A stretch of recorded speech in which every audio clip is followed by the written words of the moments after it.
Bonsoir, je vous invite ce soir à partir pour l'océan Indien. Cap sur une île qui a été longtemps une escale essentielle sur la route des épices. Celle que l'on appelait jadis Ceylan est devenue Sri Lanka à l'heure de son indépendance. Après une longue guerre civile, le Sri Lanka dévoile aujourd'hui de nouveaux horizons et des territoires jusque-là méconnus qui nous permettent à notre tour de vous offrir ce soir une très belle aventure maritime le long d'un littoral qui reste encore largement à découvrir.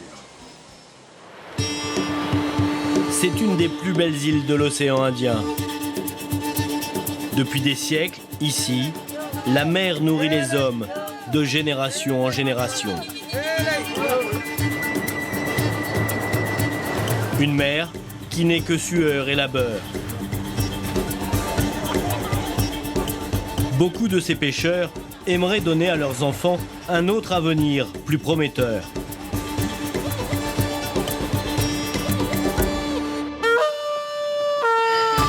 Un avenir peut être possible grâce au projet de Pierre Pringier.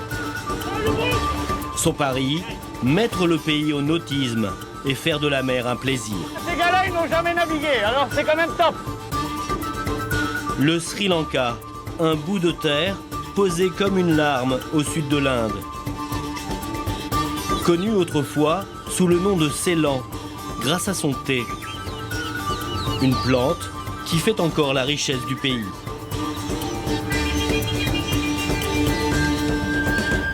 Ce qui compte, c'est le terroir. Pendant 30 ans, les habitants ici se sont déchirés. Une guerre civile a opposé les Singhalais bouddhistes à la minorité hindouiste tamoule qui réclamait son indépendance. Avec la paix retrouvée en 2009, tout le territoire est de nouveau accessible. Les archéologues peuvent enfin fouiller un passé longtemps oublié. Il y a un grand Ganesh comme ça, et un plus petit, cassé en deux. L'histoire est omniprésente ici, avec de nombreux temples et des sites archéologiques inscrits au patrimoine mondial de l'humanité. Un territoire au paysage et à la biodiversité exceptionnelle, où l'on peut côtoyer les plus grands mammifères du monde. Sur terre, comme sur mer. Mais parfois, la cohabitation est difficile. Cette scientifique se bat pour la survie d'une espèce. Oh, elle est là, juste là. Ce sont les fameuses baleines bleues du Sri Lanka. C'est un lieu unique. Le seul endroit au monde où vous pouvez admirer autant de baleines bleues si près de la côte en étant juste habillé d'un short et d'un t-shirt. C'est fabuleux. Trésor naturel et joyau de l'architecture. L'ancienne Ceylan, comme un phénix, renaît aujourd'hui de son passé douloureux. Et dans cette renaissance, la mer devient l'un de ses plus précieux atouts.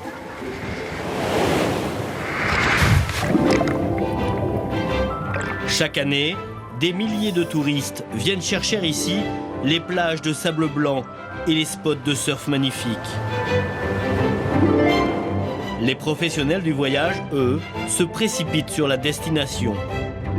Michael et François, deux Français, explorent la province nord, interdite pendant la guerre. Ils y découvrent des lieux insolites et une population attachante. Très bon. Étonnant. Chasser les trésors engloutis. Donner un avenir maritime aux jeunes de l'île. C'est bon, elle va plonger. Protéger une des plus belles biodiversités de l'océan Indien. Dénicher les coins les plus secrets pour des vacances authentiques. C'est le renouveau de Ceylan, la perle de l'océan Indien.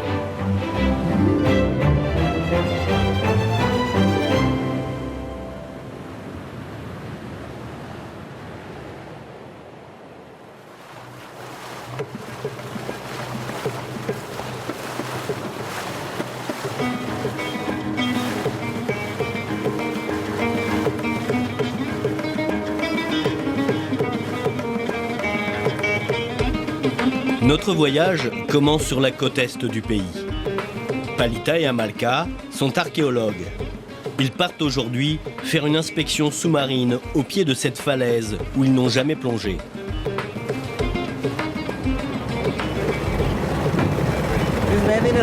Ici, il y a une histoire avec le démon Ravana. C'est quoi l'histoire? Avec son épée, il aurait fait cette entaille dans cette falaise. C'est un lieu de légende et de croyance où tous les pêcheurs s'arrêtent pour prier.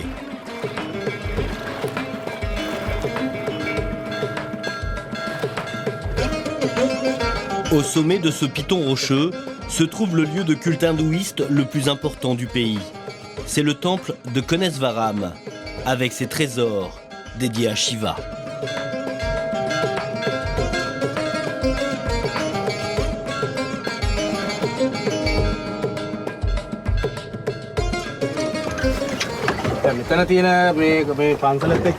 Ici, tout se rapporte à l'histoire de ce temple. C'est vraiment un endroit stratégique qui a toujours été très convoité. Avec les guerres, il a été détruit, puis reconstruit. Et compte tenu de tout ça, on peut imaginer que des statues aient été jetées à la mer. C'est pour ça qu'on va plonger aujourd'hui.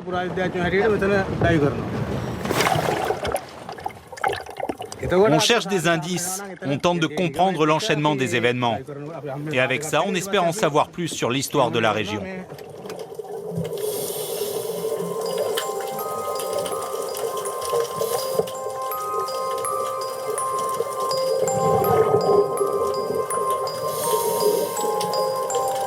À cause de la guerre, cette zone n'a jamais été fouillée. C'est donc une grande première pour les archéologues.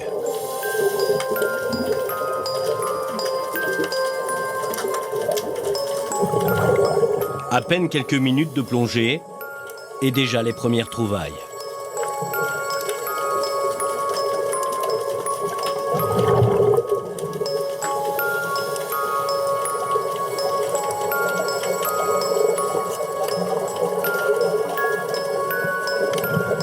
Des statues de divinités, comme ce Ganesh avec sa tête d'éléphant. Il est l'incarnation de la sagesse pour les hindouistes.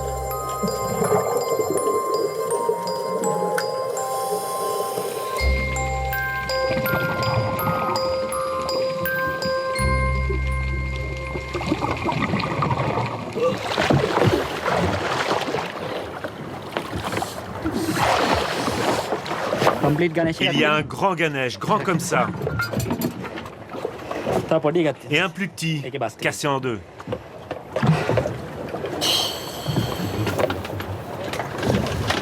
Vous avez l'air content. Oui, on est vraiment content. Alors au final, vous tirez quelle conclusion de cette première plongée? On a déjà trouvé des statues. C'est bien. C'était un de nos objectifs. Mais pour l'instant, c'est difficile de savoir en quoi elles sont faites, parce qu'elles sont recouvertes d'une couche de sédiments. On distingue à peine les traits du visage. Pour un Ganesh, par exemple, s'il n'est pas recouvert de sédiments, on peut le dater facilement, savoir à quelle période il appartient. Mais là, avec tous les dépôts qui se sont accumulés sur les statues, ce n'est pas facile de se faire une idée. Donc, il va falloir en remonter une et l'examiner. Et c'est seulement après cela qu'on pourra dater l'ensemble.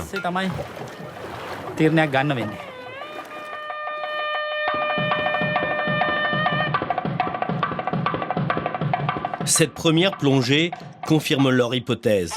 Les statues viendraient donc bien du temple de Konesvaram.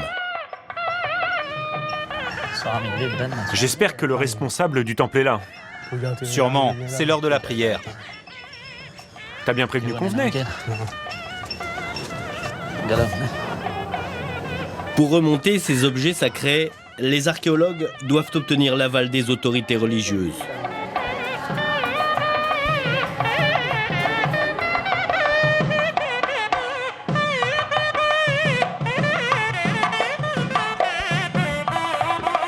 Ils arrivent à l'heure du puja. Le puja, c'est le temps des offrandes et des prières. Il y en a 5 par jour.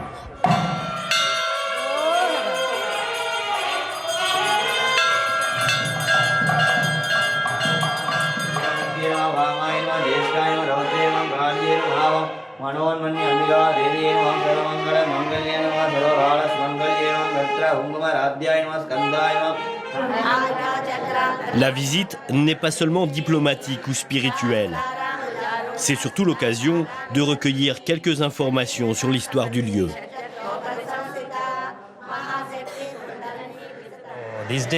Ces jours-ci, nous sommes en train de plonger dans la baie. D'accord. Et on voulait vous avertir. Vous savez des choses sur les statues? En fait, le temple a été détruit en 1624 par les Portugais. Et on pense que ces vestiges doivent se trouver sous l'eau. Par conséquent, il doit y avoir des statues et des piliers dans l'océan. Ce que les archéologues viennent de repérer sous l'eau pourrait dater de 5 siècles au moins. D'ailleurs, d'autres découvertes ont été faites lors de récents travaux, ici près du temple, comme ce taureau. Nous l'avons trouvé en 2 morceaux. Vous voyez la cassure ici? Et nous savons que cette statue de taureau appartient à la période Chola. Ça veut dire qu'elle est du 11e ou 12e siècle. C'est ça. Grâce à cette rencontre, nous avons des informations de première importance. En plus, on comprend qu'il peut y avoir des statues ailleurs. Oui, tout autour du temple. Et c'est très important pour nous de voir ça avant de replonger. Ça nous donne une idée de ce qu'on pourrait trouver.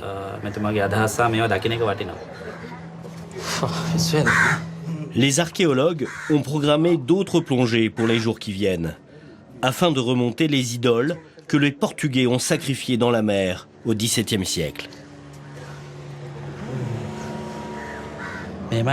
T'imagines avant, quand il n'y avait pas de garde-corps, ils devaient tout jeter du haut de la falaise. Oui, ils devaient tout balancer d'ici. Si l'est du pays reste à explorer, le sud en revanche est déjà bien développé.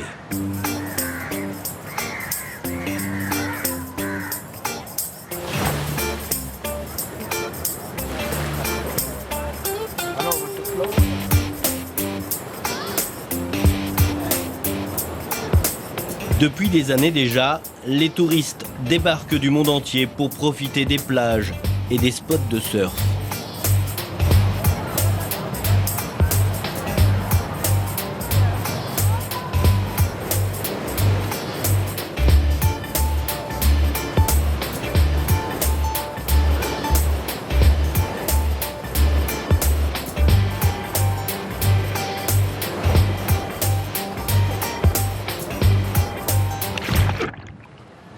Avec l'arrivée des étrangers, les Sri Lankais se sont eux aussi convertis aux joies de la mer. Et pour ceux qui n'aiment pas bronzer idiot, il y a une visite incontournable.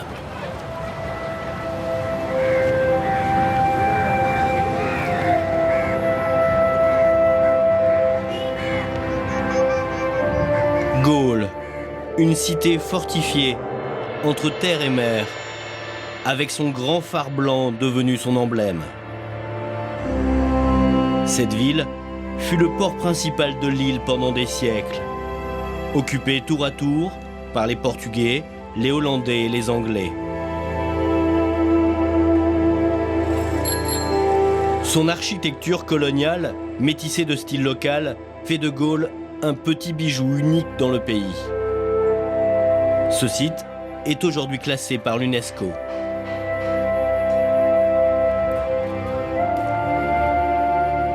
Et Gaule, ville forteresse avec tous ses charmes, fait donc partie de tous les circuits touristiques.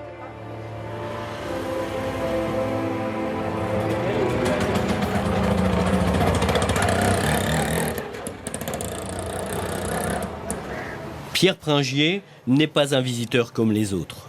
Ce Belge vit au Sri Lanka depuis 35 ans, où il a fait fortune dans l'industrie du pneu. Il aime Gaulle, et surtout certaines ruelles, un peu à l'écart. Il n'y a pas de voiture ici, c'est calme. Tu vois le rempart, les vieilles ruines, belle ambiance. En fait, Gaulle est le plus beau quand il n'y a personne. Yeah.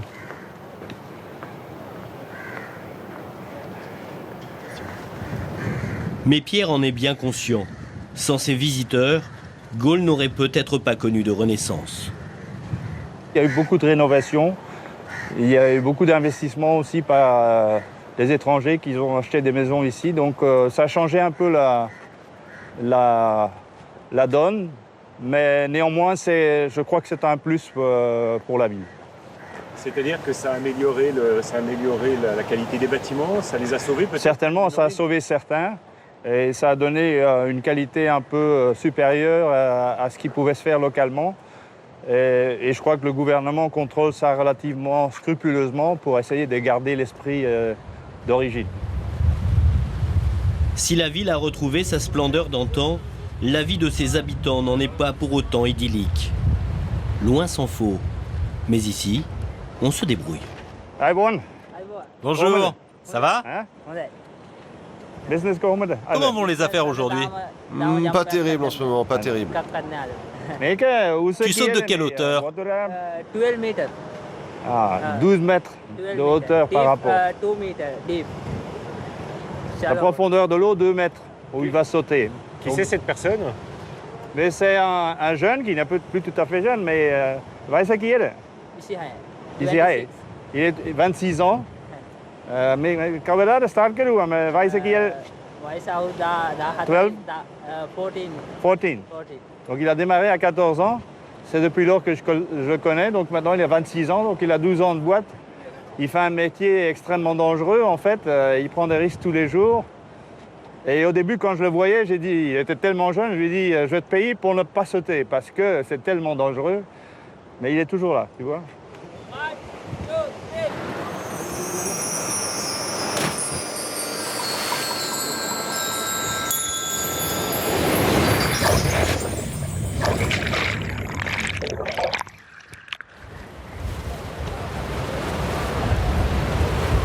Pour voir sauter ce casse-cou, il faut payer. Son courage lui rapporte au total une centaine d'euros par mois. C'est 3 fois moins que le salaire moyen local.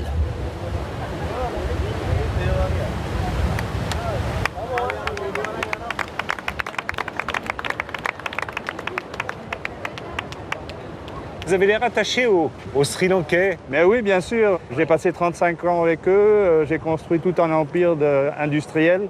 Ici, c'est eux qui m'ont donné cette chance de réussir.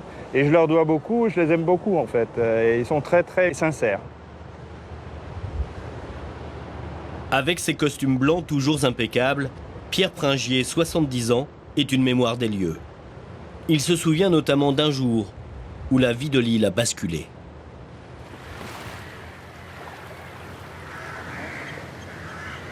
C'était il y a 11 ans, par une belle journée ensoleillée comme celle-ci. Personne n'imagine alors que le Sri Lanka va vivre la plus grande catastrophe naturelle de son histoire.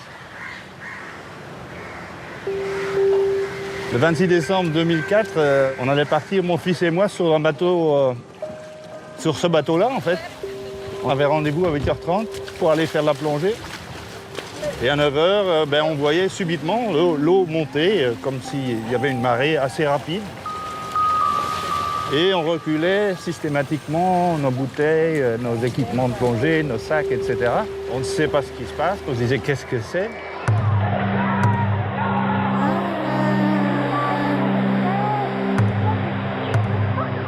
C'était le tsunami de 2004. 40 000 victimes pour le seul Sri Lanka.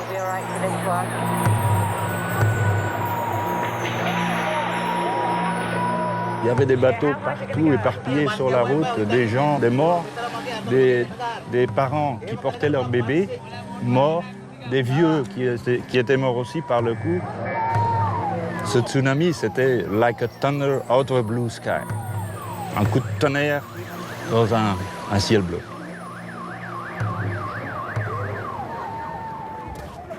Si Pierre et son fils s'en sortent indemnes, ce cataclysme va bouleverser le destin du fabricant de pneus. Très vite, il vend une partie de son entreprise et donne un nouveau sens à son existence. Ça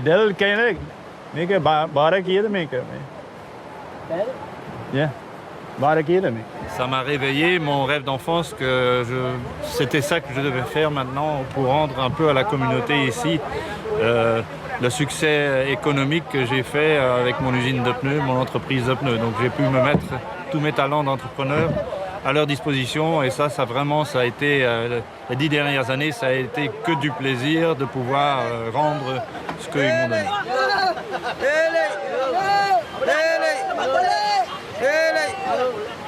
Pierre crée alors une fondation pour mener à bien son projet. Développer le nautisme dans un pays où les bateaux de plaisance sont totalement absents.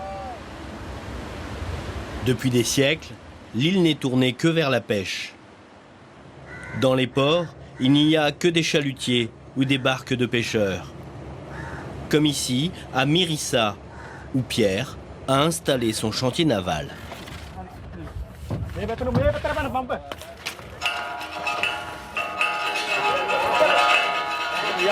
Il faut bien le tenir, les gars.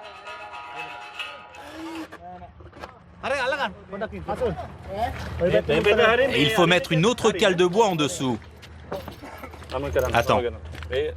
Allez, donne, je vais le faire. Passe-moi l'écrou. En 8 ans, avec sa fondation, Pierre a déjà construit 40 bateaux. Aujourd'hui, c'est le montage d'un mât bipode. Et comme à chaque fois, il met la main à la pâte. Il faut toujours garder un contact avec la réalité. Et on ne peut pas donner des ordres à d'autres si on n'est pas capable de faire les choses soi-même. Où est-ce que ça va? Ça, c'est pour passer les câbles à l'intérieur. Ah, ok, autant pour moi. Pierre emploie une centaine de personnes, des fils de pêcheurs principalement. Ok, are we ready? Vous êtes prêts? Ok. Pull! Allez, tirez! Ok, pull! Ok, tirez! Pull! Tirez! And keep the tension Et gardez on. ça tendu! C'est magnifique. Je suis très heureux. Voilà, le soleil se couche, la voile est haute.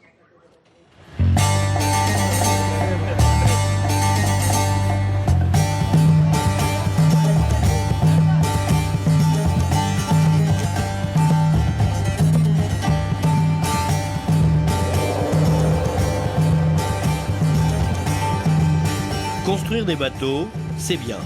Encore faut-il les vendre. Celui-ci sort tout juste des ateliers. Et pour sa fondation, Pierre, à nouveau, va donner de sa personne. Là, vous avez les toilettes. C'est comme sur un yacht. Et là, vous avez le haut-vent. Il est totalement amovible pour pouvoir profiter du soleil. Je pense que le design et la disposition des banquettes, c'est bien. Et ça, c'est vraiment très confortable. À grande vitesse, les clients n'auront pas de vent. Le client du jour est un Sri Lankais qui cherche un bateau promenade pour les touristes. Pour le convaincre, Pierre sait aussi se faire très bon commercial.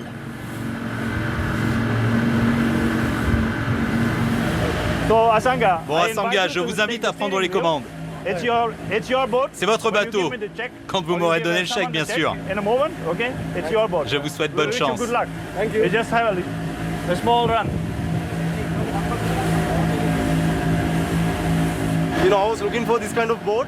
On cherchait un bateau comme ça. On en a déjà, mais on en voulait un qui soit plus puissant pour nos clients VIP. On voulait quelque chose dans cette catégorie, vous voyez? Donc oui, je suis content. Pour nous, c'est un pas important parce que vraiment notre objectif, c'est de développer le marché local et on veut être reconnu comme un constructeur sérieux qui prend aussi ses engagements.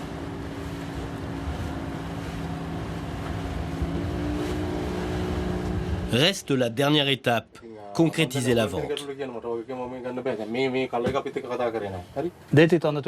Vous datez le chèque au 21. D'accord, mais vous changez les moteurs. D'accord. Et vous changez aussi la couleur des coussins. On voulait un tissu plus foncé.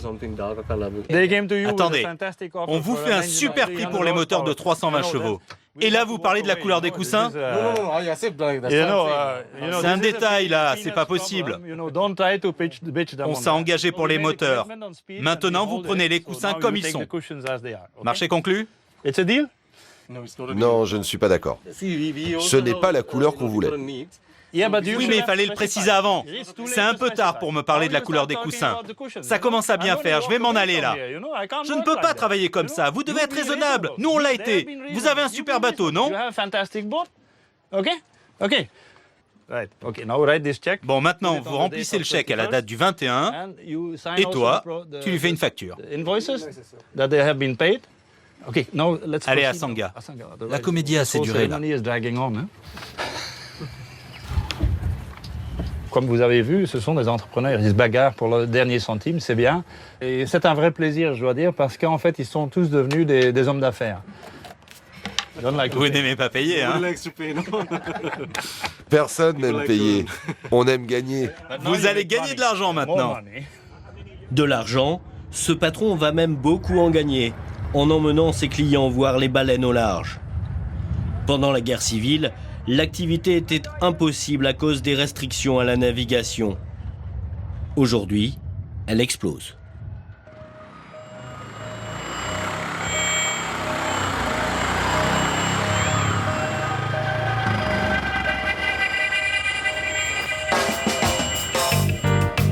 Chaque jour, dès 7 h du matin, des dizaines de touristes embarquent à Mirissa pour vivre cette expérience unique. C'est devenu l'attraction numéro 1 de la région.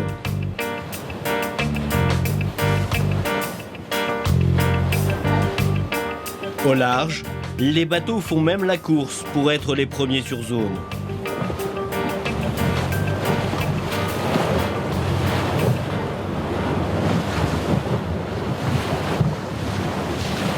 Asha de Vos, elle, est arrivée bien avant tout le monde.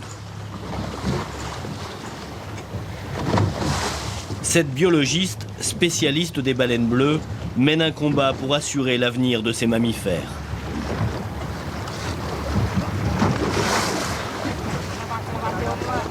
Oh, là-bas, juste là, vous avez une baleine bleue.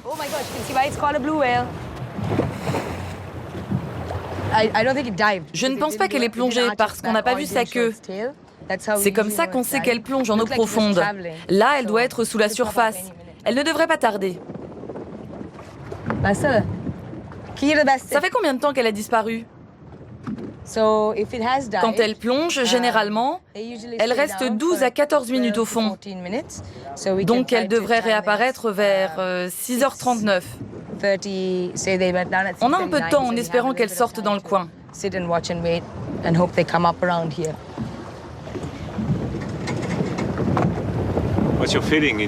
Qu'est-ce que vous ressentez quand vous êtes comme ça sur l'océan? J'adore ça. Les gens me disent souvent « Mais t'as déjà vu plein de baleines ?» Et en fait, à chaque fois, c'est une expérience unique. 99% des gens dans le monde n'ont jamais vécu ce moment. Et pour moi, c'est précieux. Et il y a toujours plein de questions qui viennent à l'esprit. Pourquoi elles sont là? Où vont-elles? Que font-elles? Est-ce qu'elles voyagent? Est-ce qu'elles mangent? Vous savez, on est comme ça les scientifiques, on se pose toujours des questions. Asha a beau avoir observé des centaines de baleines. Ça y est, elle va plonger. L'émotion est toujours là. Quel moment! Tu peux aller de ce côté-là, s'il te plaît? C'est en 2003 que je me suis intéressée à ces animaux. À l'époque, j'en ai vu 6 dans un espace pas plus grand qu'un terrain de foot. J'ai pensé qu'elles se reproduisaient. C'est ce qu'elles sont censées faire dans les eaux chaudes, comme ici. Alors que dans les eaux froides, elles se nourrissent. Et quand on s'est approché, j'ai constaté en fait qu'elles ne se reproduisaient pas, mais qu'elles se nourrissaient. Alors qu'on est dans des eaux chaudes. Ça, ce n'était pas normal. Pour moi, c'était une découverte extraordinaire. Asha comprend en réalité que ces baleines bleues ne sont pas comme les autres. Elles vivent dans les eaux du Sri Lanka tout au long de l'année.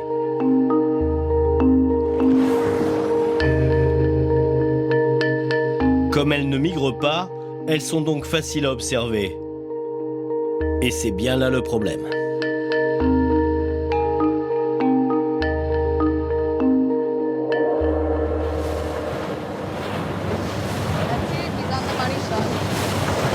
Quand les bateaux de touristes arrivent par dizaines, Asha la scientifique devient alors Asha la militante.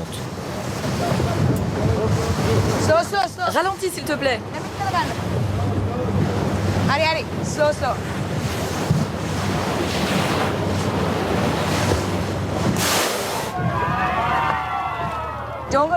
Ne vous approchez pas trop, restez en arrière. Vous voyez, personne ne fait attention. Beaucoup de touristes poussent pour avoir la meilleure vue. Et pour eux, ça veut dire être sur la baleine. C'est absurde. Ici, c'est la nature.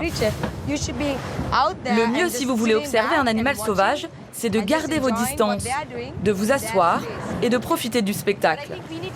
Je pense qu'il faut voir à long terme. C'est égoïste de se dire « je vais me faire beaucoup d'argent et peu importe ce qui se passe ensuite, si les baleines s'en vont d'ici ». Asha peste contre les tours opérateurs, mais elle sait que le vrai danger est ailleurs.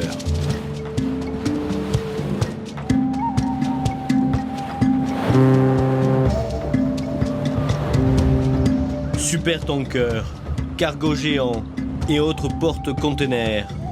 Chaque heure, une douzaine de ces navires croisent dans la zone.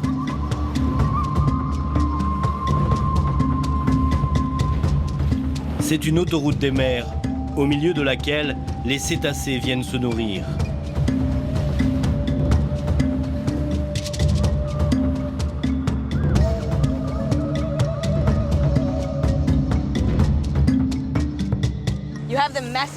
C'est une des plus grandes voies maritimes du monde.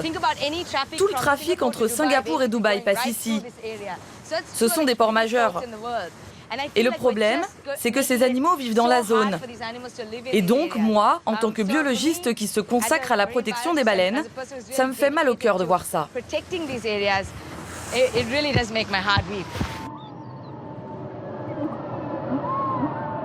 Selon les études, 300 baleines seulement vivent encore dans la région.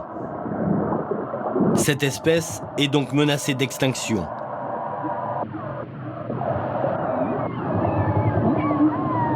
La situation indigne la scientifique. Alors, elle collecte les clichés impressionnants pour sensibiliser le public à son combat et faire bouger les choses. Vous voyez cette magnifique baleine qui recouvre la proue de ce navire? La photo est prise dans le port de Colombo en mars 2012. C'est vraiment difficile à regarder, et ça arrive souvent. Comme ici, 2 semaines après, on a vu cette carcasse juste ici, au large de Mirissa. Vous voyez, elle a été coupée en deux par une hélice. Le problème est qu'en général, une baleine tuée finit par couler, ou alors elle est emmenée au large par le courant. Donc c'est difficile à prouver. Mais on estime que pour une baleine que l'on peut photographier, il y en a 10 qui sont tuées sans qu'on le sache. Une des solutions serait de dérouter les navires plus au sud et de préserver ainsi ce sanctuaire. On pourrait aussi obliger les bateaux à ralentir quand ils arrivent dans la zone. Ça a été prouvé, limiter la vitesse à 18 km/h ferait baisser de moitié le risque de tuer une baleine. Nous, les scientifiques, on constate les faits et on propose des solutions. Mais je suis pessimiste. Pour l'instant, les autorités font la sourde oreille. Si les collisions continuent à ce rythme, les touristes n'auront peut-être plus aucune baleine à admirer d'ici 25 ans.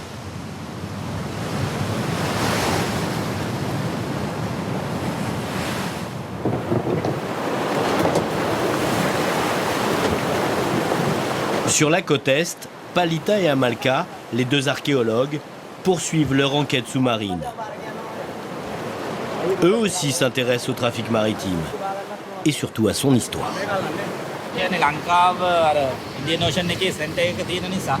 Le Sri Lanka se situe au milieu de l'océan Indien. Et c'est un point de passage pour les navires depuis très longtemps. Surtout Galle et Trincomalee, qui sont des ports très importants. Nous savons que de nombreux navires ont coulé le long de nos côtes. Parce qu'avant, les bateaux n'étaient pas aussi fiables. À bord, il n'y avait pas toute la technologie qu'on peut trouver sur les navires d'aujourd'hui. Donc c'est sûr, il y a de nombreuses épaves, et beaucoup plus qu'on pense.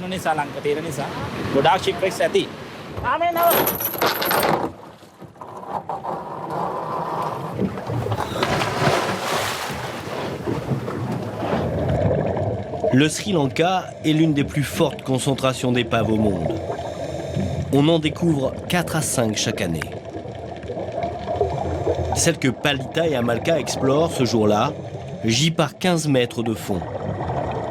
C'est la première fois qu'ils plongent sur ce site.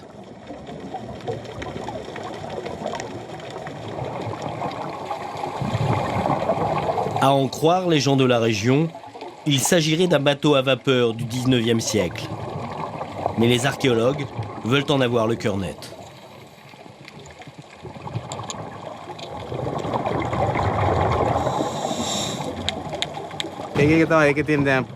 À regarder de plus près l'hélice, on peut constater que ça ne fait pas partie d'un bateau à vapeur. D'après nos premières constatations, on peut conclure que c'est un bateau équipé d'un moteur à explosion. Et le modèle a l'air d'être l'un des tout premiers.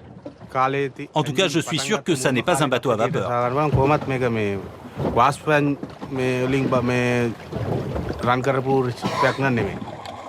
Pour ces archéologues, ce navire n'aurait pas plus de 100 ans. Quant à son nom, son port d'origine, sa destination, tout reste à découvrir.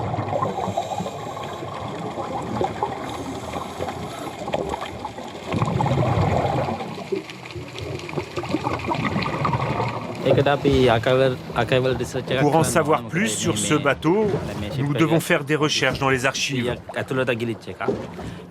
Dans la mesure où le bateau a coulé il y a moins d'un siècle, on va pouvoir consulter les journaux de l'époque pour trouver des informations sur les événements qui se sont passés dans la région. Parfois, on peut encore trouver la trace de témoignages de gens qui ont assisté à la scène. Ça peut nous servir à comprendre ce qui s'est passé. L'enquête ne fait que commencer pour ces spécialistes. Mais le plus excitant est à venir. Ils doivent aujourd'hui sortir de l'eau les fameuses statues qu'ils ont repérées quelque temps auparavant. Après des années de guerre, le département d'archéologie n'est pas bien riche. Palita et Amalka sont les seuls archéologues pour fouiller les 1600 km de côte du pays. Il leur faut donc souvent faire avec les moyens du bord et les bazars locaux.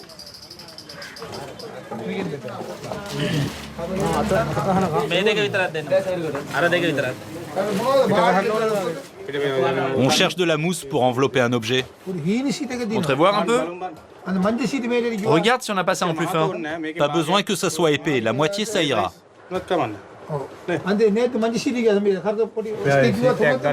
On est venu acheter ça pour envelopper les statues.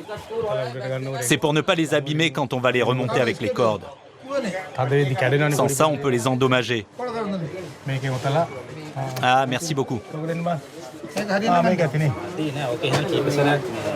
Tu crois que ça va suffire, ça? On va le plier en deux. Vous en avez d'autres comme ça? Oui, on en a. On va en prendre deux et les plier comme ça et les attacher. Ça devrait aller.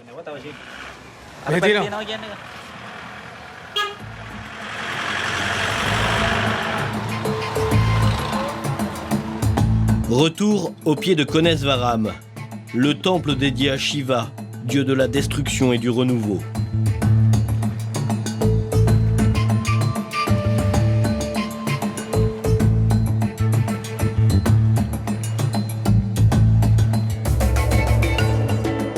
Les deux archéologues vont enfin savoir si les statues immergées sont vieilles d'au moins 500 ans, comme semblait l'attester le responsable du temple.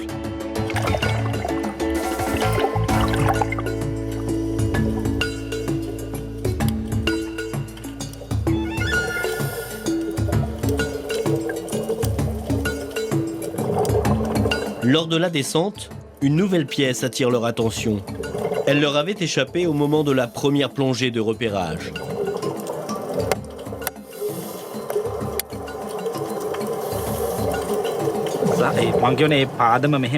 Si cette base de colonne est là, ça signifie que d'autres éléments d'architecture sont tombés aussi. Si on la compare aux vestiges des temples hindouistes de la période d'Anuradhapura ou Polonnaruwa, c'est-à-dire du Xe et XIIe siècle, on voit que cela peut correspondre.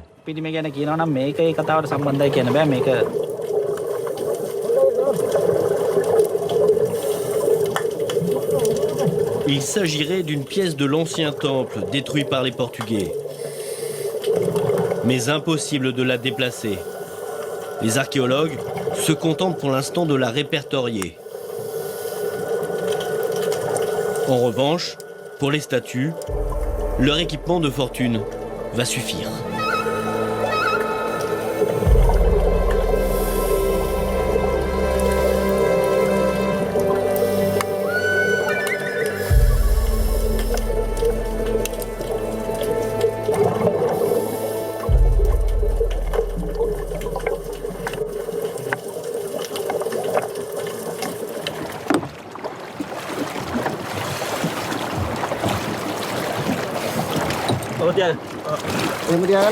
Mets-la dans la caisse avec de l'eau.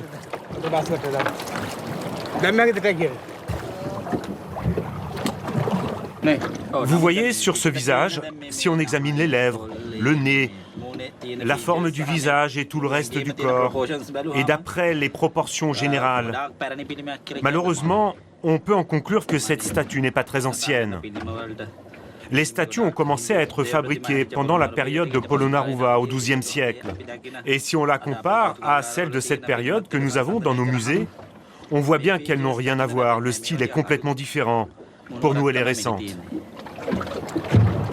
Cette statue n'aurait pas plus de 50 ou 60 ans. L'examen d'une autre sculpture confirmera la datation.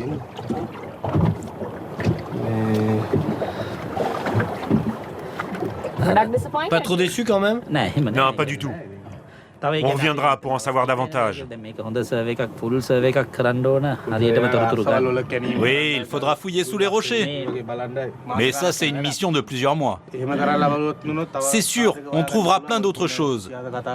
Comme les socles de colonnes qu'on vient de repérer. Ça, ce sont des éléments architecturaux intéressants.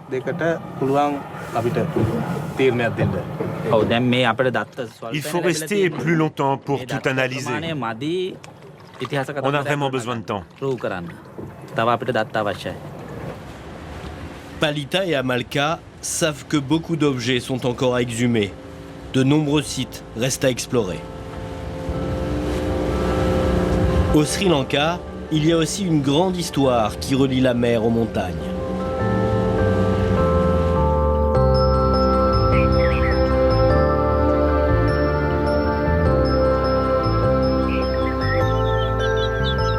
Nous sommes dans la région d'Aton, au cœur de l'île.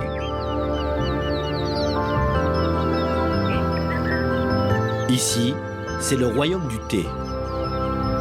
Avec ses milliers de plantations, où chaque jour, une armée de petites mains récolte ces feuilles qui font la renommée du pays.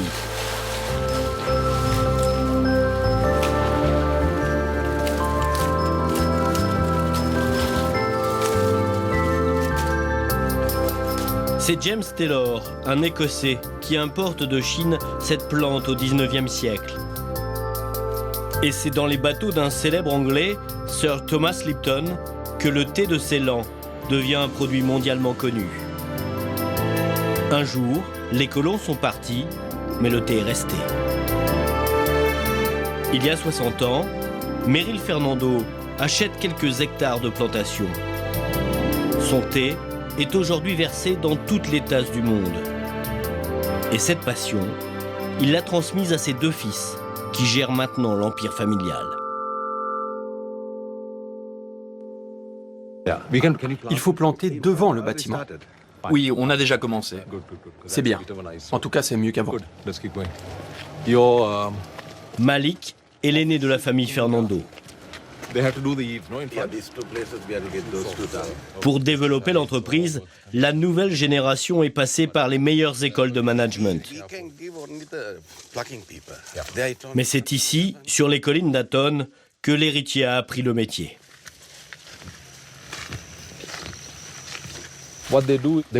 Les femmes ici ne cueillent que les jeunes pousses. Vous voyez, on laisse de côté les feuilles épaisses en dessous, qui ne sont pas les meilleures. Le plus difficile, c'est de saisir le dernier bouton qui vient d'éclore. Avec les 2 feuilles, comme ça. C'est là qu'on a le bon équilibre entre le goût et le caractère. Ce n'est ni amer, ni âpre. En fin connaisseur, Malik sait faire la différence entre des centaines de variétés. Il a d'ailleurs réservé cette autre parcelle pour une production exceptionnelle. Ils sont en train d'arracher les mauvaises herbes. Après, ils vont faire les boutures pour les aiguilles d'argent. Donc c'est ça qui donnera le bourgeon de l'aiguille d'argent. C'est bien, c'est bien.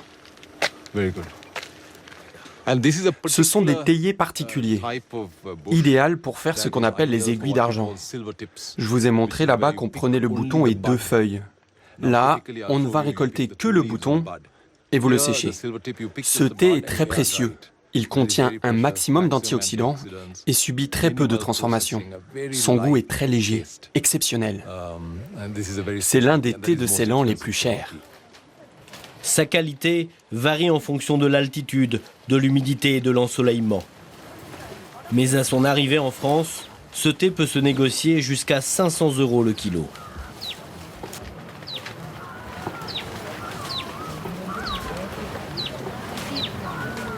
C'est le terroir, comme pour le vin.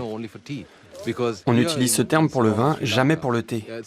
Mais ici, à Ceylan, au Sri Lanka, on a des petites vallées. On travaille à l'échelle humaine. Il n'y a pas de grands plateaux. La terre, le vent font que d'1 kilomètre à l'autre, vous produisez des thés différents. Un discours qui met donc l'accent sur le terroir et la tradition. Mais derrière ces paroles d'artisans, toute une industrie s'est mise en place.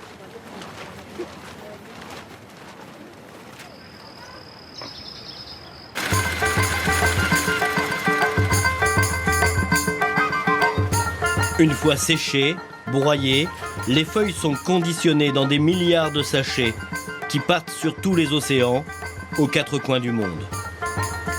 5% de la population travaille dans le thé. C'est le premier employeur de l'île. Et il a fait la fortune des Fernando.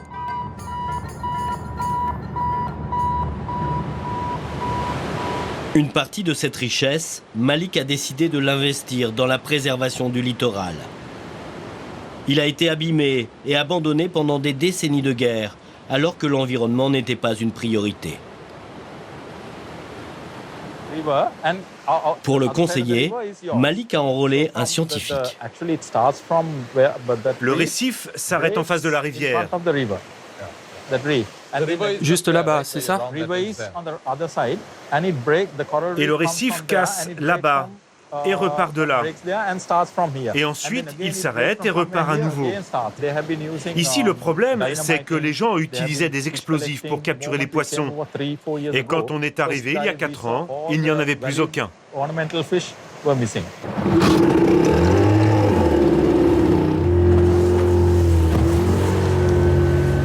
C'est la première fois que Malik vient constater les dégâts dus à la pêche à la dynamite, mais aussi le travail de restauration accompli depuis 3 ans par ses équipes.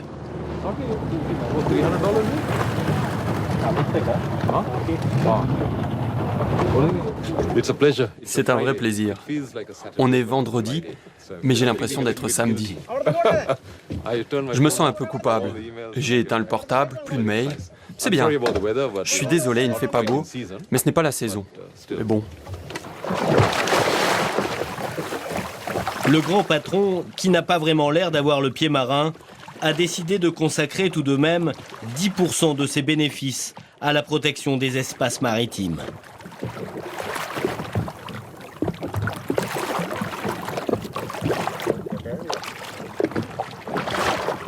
Allez. Hé Malik, Hold on. regarde. This one. Tu vois sur ce corail, ce sont les bourgeons. They're light. Oh, and they. I see. And we are going to. On va le planter avec du ciment So that et après 6 mois, ça va prendre et commencer à pousser. It'll start growing. Et à terme, ça devrait recouvrir tout le récif. With reef.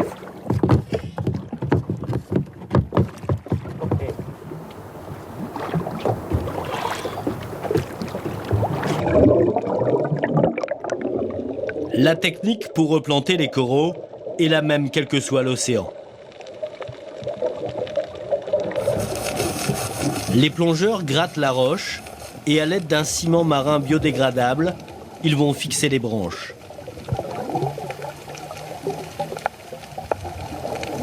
Au total, en 3 ans de programme, les équipes de Malik ont déjà replanté près de 2000 mètres carrés de récifs. Et dans quelques années, voilà à quoi cela pourrait ressembler.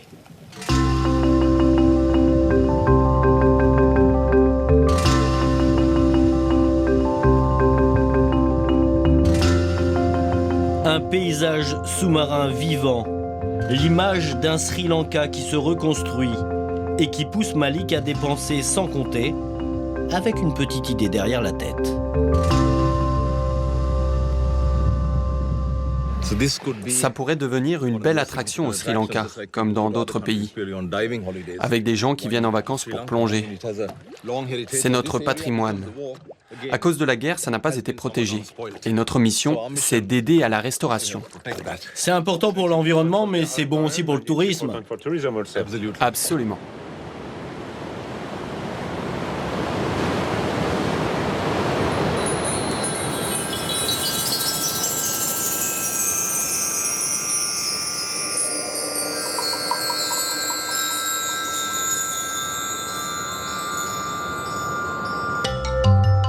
En bon businessman, Malik a déjà tout prévu pour accueillir les amoureux des fonds marins.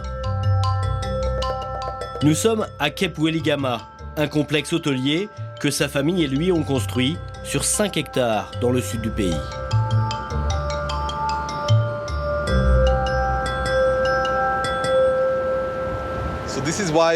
Si nous avons décidé d'implanter ce complexe à cet endroit, c'est pour ce panorama exceptionnel. D'ici, vous pouvez voir le lever et le coucher du soleil, sans bouger. Parfois, vous voyez même les baleines. C'est vraiment un endroit magique. Il n'y a pas encore foule pour l'instant. L'ouverture de l'hôtel est encore toute récente. Alors forcément, il reste quelques détails à régler. Ce serait peut-être bien de mettre des pierres ici, pour arriver à la villa. Ça, maintenant que c'est peint, on le voit mieux. Oui, et avec la lumière, la nuit, c'est plus joli aussi. Une fois par semaine, Malik fait le point avec son manager français.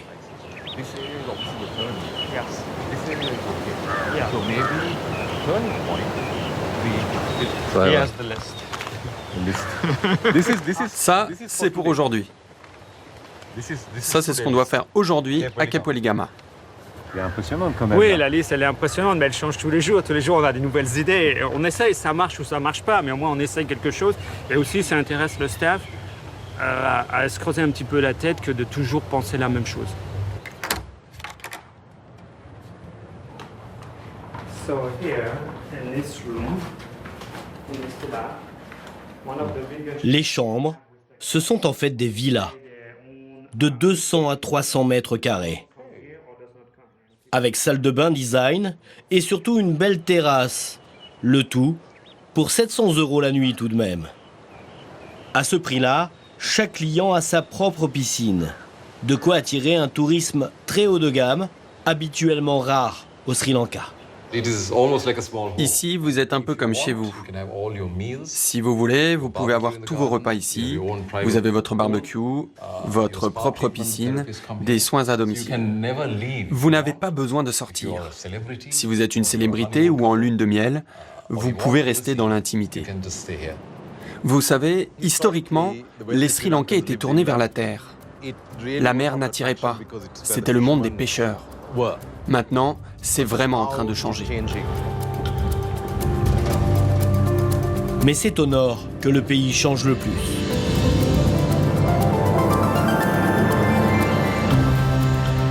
Nous allons rencontrer Michael et François, deux tours opérateurs français qui veulent ouvrir cette région fermée pendant toute la guerre civile.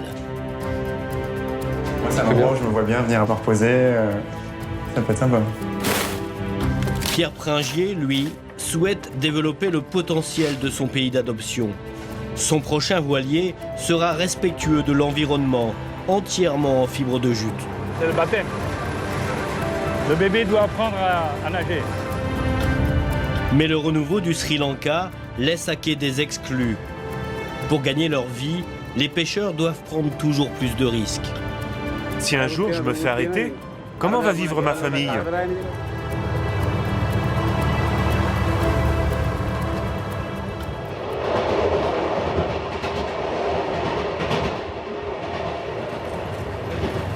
Notre histoire se poursuit à Colombo, la plus grande ville du pays. 600 000 habitants. Ce sont les Anglais qui en font la capitale de Ceylan au XIXe siècle et l'habillent d'édifices néoclassiques. Colombo, c'est ici que débarquent les touristes du monde entier.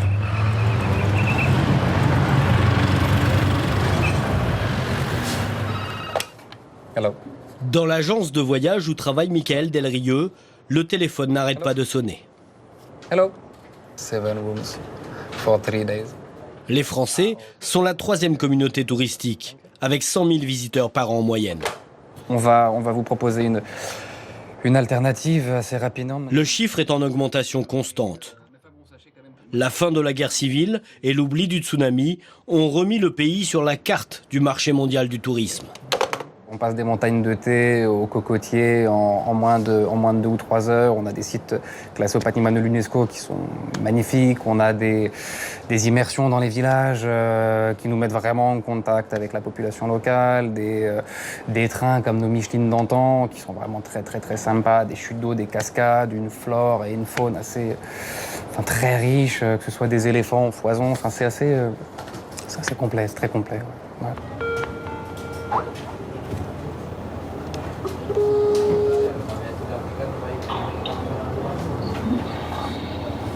Ouais, tu m'entends ? De l'autre côté de l'écran, François Souman, ouais, tu m'entends ?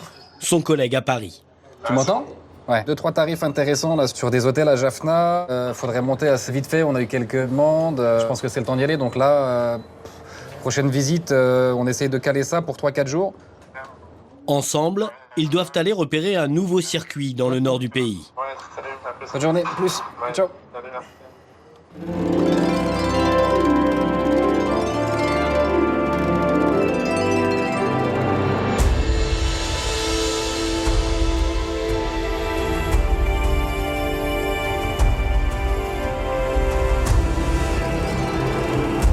La province nord, une péninsule aux accents de bout du monde. Des îles, une nature préservée, des trésors naturels et culturels qui sont restés longtemps oubliés.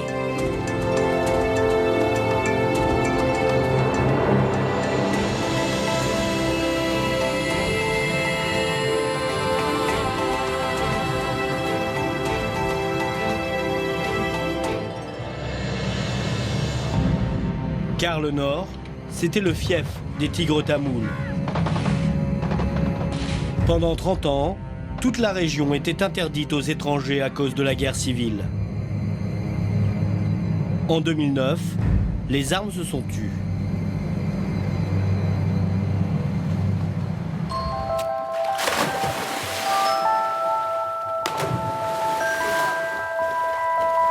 Aujourd'hui, les bains sacrés de Kirimalai résonnent à nouveau de leur atmosphère bon enfant.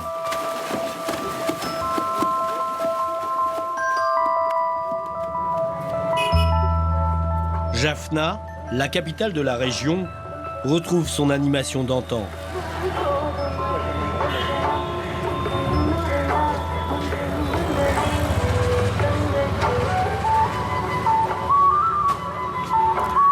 Les deux voyagistes français découvrent ce territoire peu connu des touristes.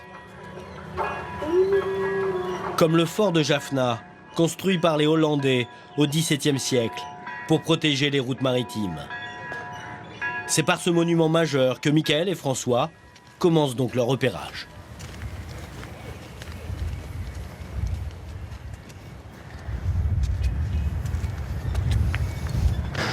Alors, la question que je me pose, c'est est-ce qu'on peut faire tout le tour? Normalement, l'idée, ça serait quand même de pouvoir faire le tour de tous les remparts, que ce soit continu. C'est fermé là-bas. C'est pas mal de faire un programme ici. Hein. Tu fais une heure de là-bas et l'entrée est là. Pour ces professionnels, l'ouverture récente de cette région représente une opportunité commerciale qu'il ne faut pas manquer. Ça s'ouvre depuis peu, donc on essaye d'être sur place un peu avant les autres. On le voit aujourd'hui, regardez un petit peu autour de vous, c'est très peu développé. Donc on va commencer gentiment. On a voulu vraiment se démarquer un petit peu et proposer à nos clients de quelque chose de différent, surtout pour ceux qui restent longtemps. Et après, oui, bien sûr, c'est sûr que Jaffna, c'est un point, après, une fois, tout le monde le proposera, mais après, c'est pour ça qu'on va aussi découvrir les îles, on va aller voir des nouveaux temples.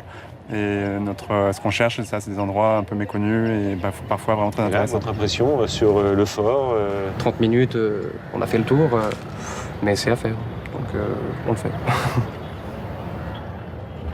Les clients sont friands d'histoire et de monuments. Et même hier, il y avait quand même un petit peu de vent sur le... Alors le fort sera au programme. Les Français se sont donné 3 jours pour élaborer ce nouveau circuit.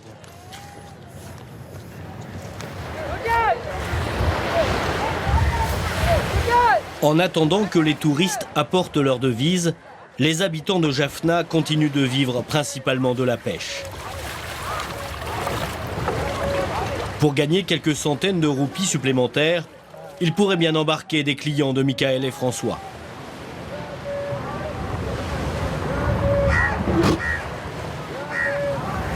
Pour pêcher, on va à 5 km. Dans quelle direction? Par là. Vous pêchez quoi? On pêche des petits poissons. Et à 10 km, ce sont des gros poissons. Des thons. Ce qui est sympa, c'est de venir aller en rencontre. Et après, pourquoi pas venir acheter un poisson comme un beau thon, surtout qu'en France, c'est pas facile en avoir. Un beau thon bien frais, et après le ramener à l'hôtel et le faire cuisiner à l'hôtel. Ça, par contre, ça pourrait être une belle idée. Hein. Si on veut vraiment se démarquer, il faut vraiment aller sur place et il n'y a que ça. Hein. Aller sur place, trouver les idées, même des fois rester 3 jours s'il y a besoin, parler avec les habitants, les locaux et aller à leur rencontre. Il y a comme ça qu'on va avoir cette idée. Après, il y a que des fois en venant les rencontrer qu'on a l'idée, alors qu'avant, là, on ne l'aurait pas eu. Hein. Et c'est ça qui fait la différence. Et c'est au fil de la discussion que les pêcheurs vont leur donner une adresse qui ne figure dans aucun guide.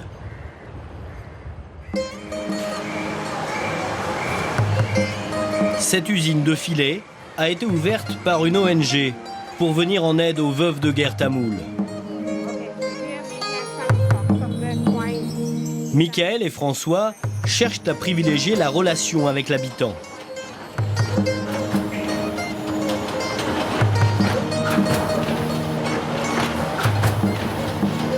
Cette usine est donc une expérience originale et humanitaire qu'ils aimeraient faire partager à leurs clients.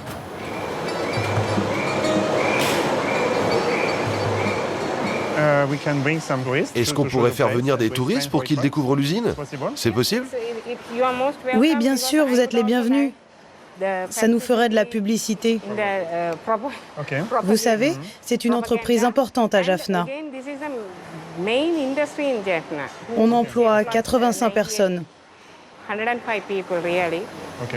Et vous serez là pour leur expliquer en anglais? Oui, oui, bien sûr. En France, quand on est gamin, on nous emmène dans des chocolateries, dans des fromageries. Voilà, c'est le côté atelier, voir comment c'est fait. C'est toujours intéressant de voir les différentes étapes, quel que soit le produit fini. On voit un petit peu les gens au travail, donc on les voit sous une autre manière. Agnès travaille ici depuis 6 ans. Avant d'être embauchée par l'ONG, elle était femme au foyer. Elle a dû tout apprendre sur le tard.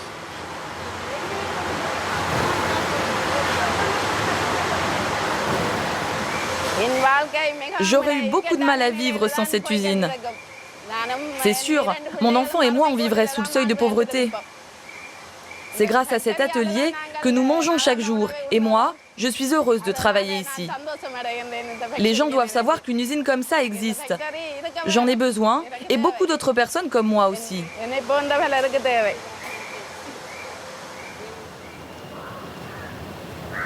Sa journée terminée, Agnès a 1 heure de bus et de marche pour rentrer chez elle.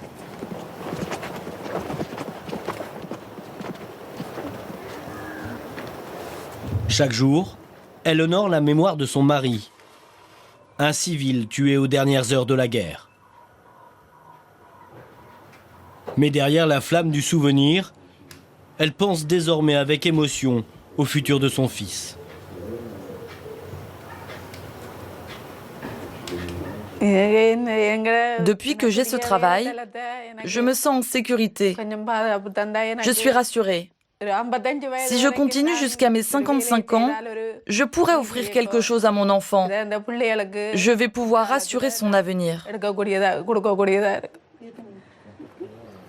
Un avenir qui passera peut-être par le développement touristique de la région.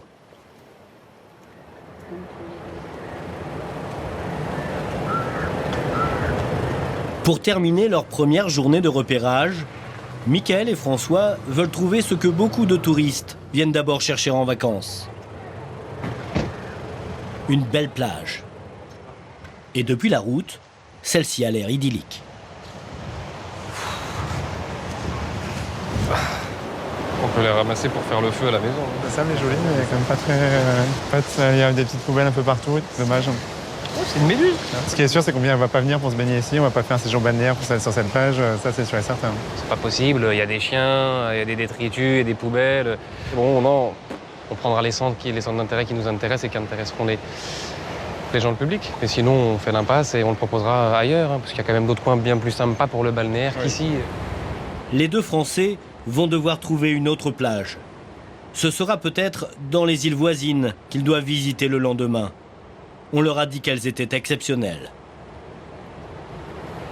Hormis les grands sites touristiques, le littoral sri-lankais n'est pas toujours très entretenu. Et les moyens sont dérisoires pour le nettoyer.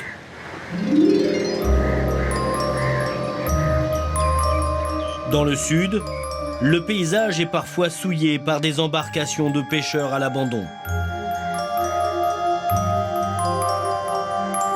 Elles sont en fibre de verre, un matériau synthétique qui n'est pas biodégradable. Cette pollution, Pierre Pringier veut y mettre un terme avec sa fondation.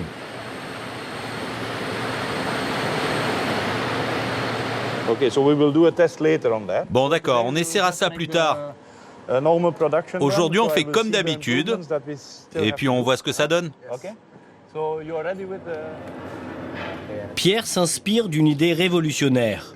Remplacer la fibre synthétique de verre par la fibre végétale de jute, entièrement naturelle. Cela permet de réduire l'impact écologique des bateaux dès leur fabrication. Et notre machine ici, ce que nous faisons, c'est nous alignons les fibres, essayons de les avoir le plus droit possible, et on crée donc une feuille unidirectionnelle où les fibres sont tous dans la même direction, et on crée dessus un système pour tout consolider, et puis on enlève du tambour et on obtient un tissu comme vous le voyez là. Le tissu ainsi fabriqué sera disposé dans le moule pour faire la coque du navire.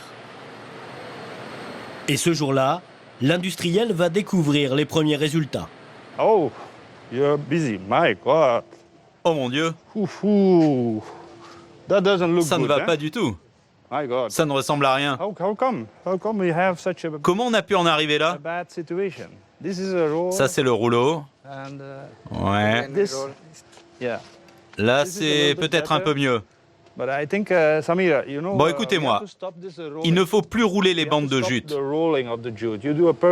Vous faites du bon boulot avec la machine, mais après, quand vous roulez les bandes, ça vrille et ça gâche le travail. Donc, pour la coque du Mini-B, ce n'est pas acceptable. Il faut refaire à partir de bandes bien plates. Au Sri Lanka, Pierre est le premier à utiliser cette fibre. Alors forcément, ça tâtonne un peu.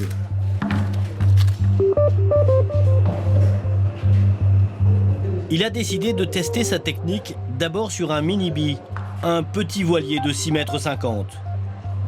Le pont de ce bateau en est déjà au stade de l'infusion, c'est-à-dire l'injection de la résine qui va imprégner la fibre de jute pour la durcir. La résine, c'est le point noir du procédé, car elle n'est pas biodégradable. Son premier bateau écologique le sera tout de même à 70%.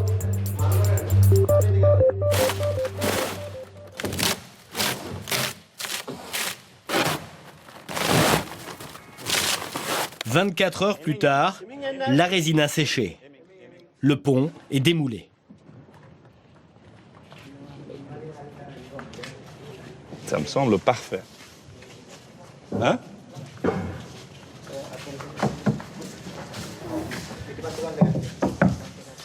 Ce défaut-là vient du moule? Oui, on va polir. On doit finir le bateau, ça va nous prendre encore un mois ou deux peut-être parce qu'on doit faire la coque et tout ça. Et après, on doit prendre quand même 6 mois de test avant de décider de faire le second et le troisième. Mais à chaque fois, on va améliorer l'utilisation des matières, optimiser les épaisseurs, etc. Donc, en parallèle, en faisant du progrès dans la production du jute, en parallèle, on fera du progrès dans la production des bateaux ou des structures avec. Mais c'est très prometteur, certainement.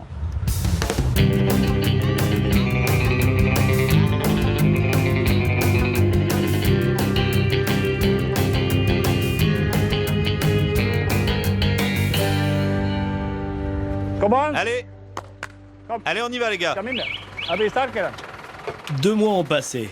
Le Mini-B en fibre de jute est cette fois terminé. Un grand jour pour Pierre.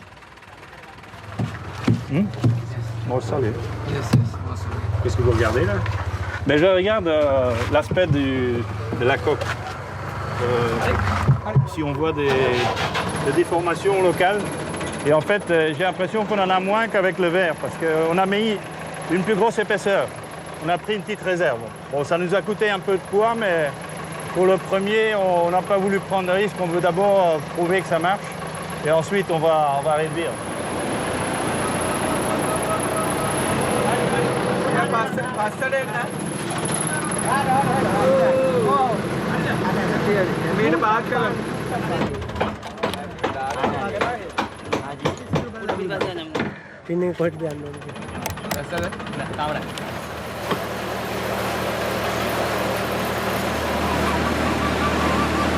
C'est le baptême. Le bébé doit apprendre à nager. Le test ultime, c'est en effet celui de la navigation en conditions réelles. Bravo, bien joué les gars. Pour promouvoir son voilier écologique et la plaisance, Pierre veut maintenant organiser une régate. On revient tout à l'heure? Mais dans ces eaux historiquement occupées par les pêcheurs, les ambitions de l'entrepreneur belge sont loin des préoccupations quotidiennes des hommes de la mer. Dans le port de Mirissa, ils ne comprennent pas forcément le grand dessein de Pierre. Les pêcheurs ont mandaté Sanat, leur porte-parole, pour exprimer leur inquiétude. Nous les pêcheurs, on a plus de 150 bateaux ici. Et on n'a déjà pas assez de place pour nous. S'il y a des nouveaux bateaux qui viennent, il faudra construire un autre port de l'autre côté de la baie. En fait ici, c'est comme si vous aviez une maison avec 2 chambres. 2 chambres, C'est pour 4 personnes, pas pour 10. Visiblement, Pierre a encore un peu de pédagogie à faire s'il veut persuader les locaux. Mais il pourra peut-être bientôt compter sur leurs enfants.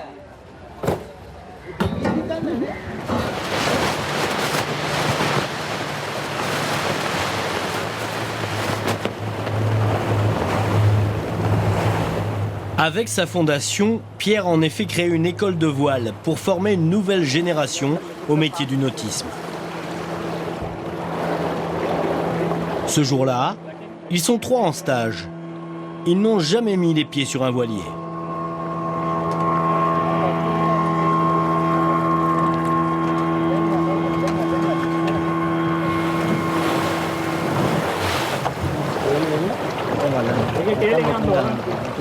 Ravindou, tiens la barre comme ça.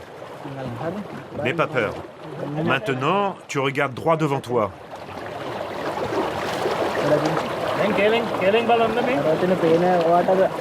Tu vois là-bas, il y a une île. Il faut que tu tiennes ce cap. Navigue droit sur l'île.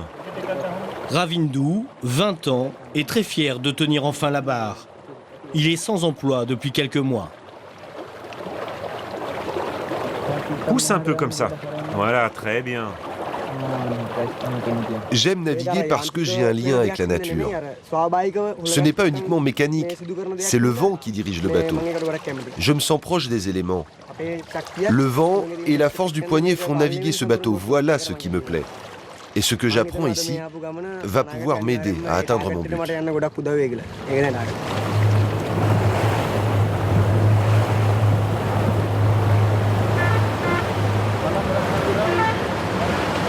Ravindou espère vraiment devenir skipper. Et il a une bonne raison de s'entêter. Là-bas, c'est mon père. Il est pêcheur sur échasse et il fait le même métier que faisait son père. Lui, ça fait 35 ou 40 ans qu'il fait ce travail. La plupart de son temps, il le passe ici, assis sur un poteau. Il lui arrive encore de prendre le bateau pour aller attraper du poisson. Mais en général, on le trouve ici, avec les autres. Cette technique ancestrale ne se pratique plus que dans le sud du pays. Les pêcheurs plantent des piquets dans les piscines naturelles qui se forment entre les récifs et la plage. Toutes sortes de petits poissons y pullulent. Une vie de patience et d'inconfort qui rapporte de moins en moins. Papa, ils veulent savoir combien tu gagnes par jour. Entre 4 et 5 euros. Et ça suffit pour vivre? Bien sûr que non, mais je n'ai pas le choix. Comment fais-tu pour gagner plus? Ça dépend. Souvent, les étrangers nous prennent en photo. Et pour ça, on leur demande de l'argent. C'est la seule chose qui nous rapporte un peu plus. La photo, c'est au moins 2 euros. À se demander d'ailleurs si certains n'auraient pas déjà changé de métier. Ta sortie en mer était bien? Oui. On commence à apprendre sur un petit bateau. C'était vraiment sympa. Vraiment super. Parce que si j'apprends, ça peut être bien pour moi.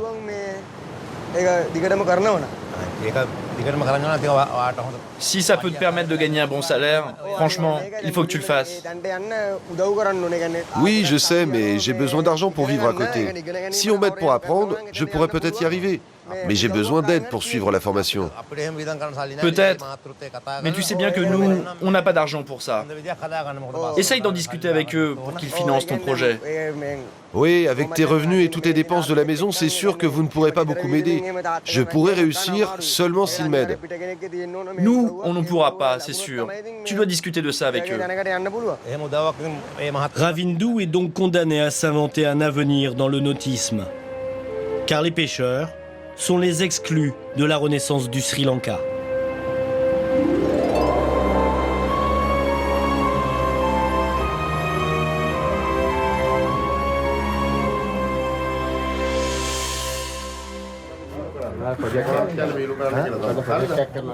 Camille Asdon, 60 ans, embarquent pour une journée de pêche à la crevette et au crabe.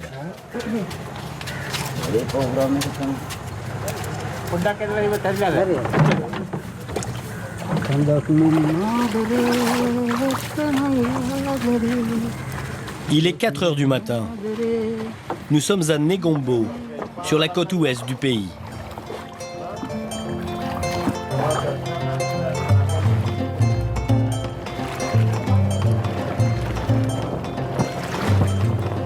Les pêcheurs partent en mer à bord d'Orouas, de longues embarcations à balancier. Ils sont les derniers à encore utiliser la voile dans le pays.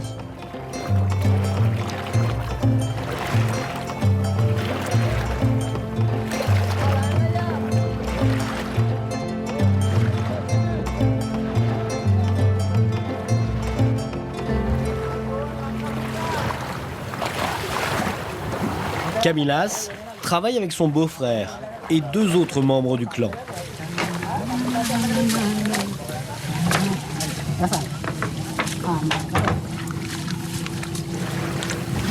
C'est important pour vous, les pêcheurs, de travailler en famille? Oui, mais ce qui est surtout important, c'est d'avoir des garçons. Ce travail est fait pour les hommes, pas pour les femmes, car il est trop dur. Donc c'est bien d'avoir des garçons. C'est ce qui fait que ça se transmet de génération en génération. Chez nous, l'homme reprend le travail de son père. Ce n'est pas la femme, c'est ainsi. Autrefois, le métier nourrissait bien son homme et sa famille. Mais aujourd'hui, la ressource s'épuise.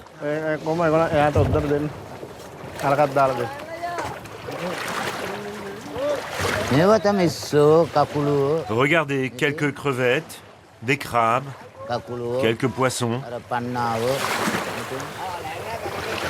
Avant, on remontait 17, 18 filets pleins. On donnait même une partie de nos poissons aux bateaux qui n'avaient rien attrapé. Maintenant, si on remonte 5 filets, c'est bien. Aujourd'hui, il y a vraiment trop de pêcheurs et plus assez de poissons.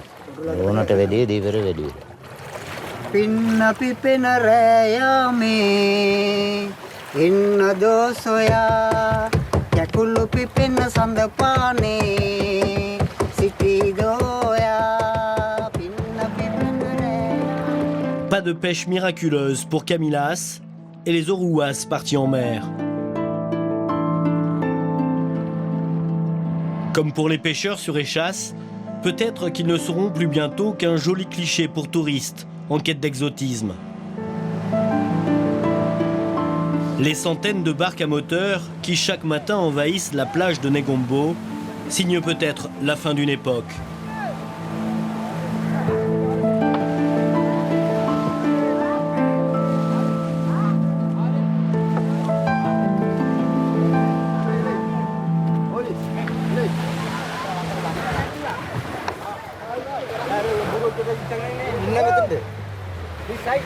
À terre, Camillas n'a pas d'autre choix que de trouver un petit boulot pour s'assurer un complément de revenus.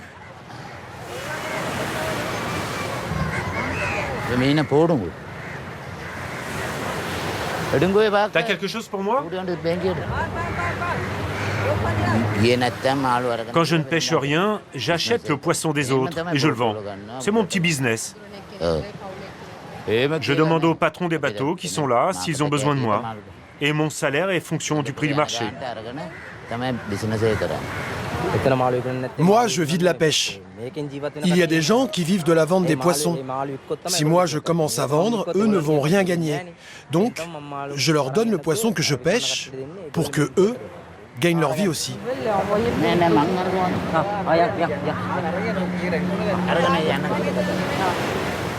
Une économie solidaire qui permet à tout le monde de s'en sortir. Ça marche comme ça depuis longtemps à Negombo, le plus grand centre de pêche du pays. 20.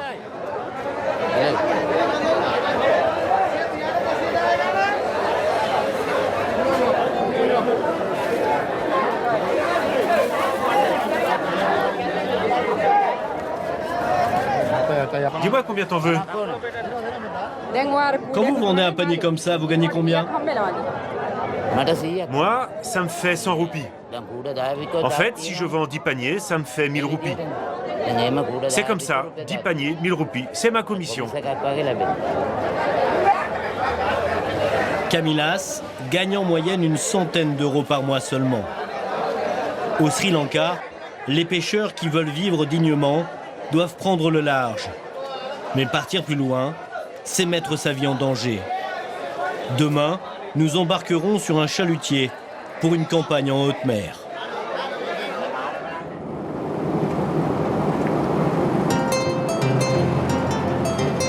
À 10 heures de route de Negombo, Michael et François poursuivent leur exploration de la province nord.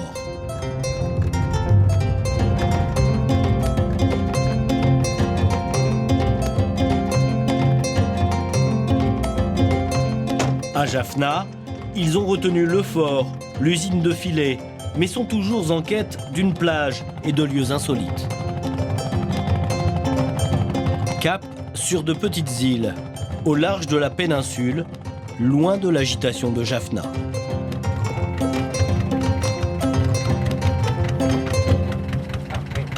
Tu sais, il faudrait qu'on aille sur la petite plage, il y avait le bateau sur la plage.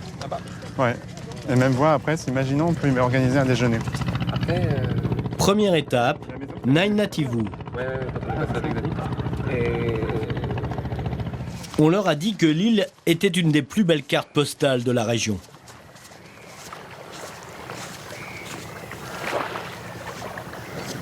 C'est vrai, son petit bateau. Il va pêcher avec ça. C'est agréable, quoi. Il y a de belles couleurs. Non, c'est sûr. Non. Ce qui est bien au Sri Lanka, c'est que le paysage il change vraiment tous les 100 km. Et là, on peut le voir ici, c'est encore un paysage qu'on n'a nulle part au Sri Lanka. Avec une mer qui est aussi calme, ça n'existe pas au Sri Lanka. La première fois qu'on le voit, aussi bleu, aussi clair, c'est quand même super joli.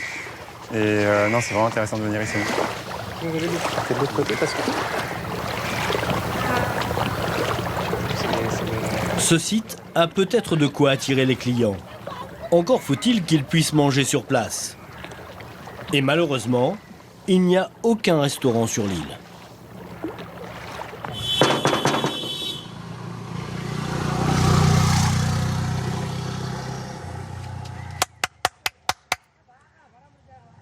Du coup, s'ils veulent amener des touristes ici, les deux Français vont devoir convaincre les habitants d'ouvrir leurs portes. Je pense qu'il n'est pas là. En règle générale, tu fermes pas de l'extérieur si t'es chez toi. Sympa ici. Beau portail. On va aller voir.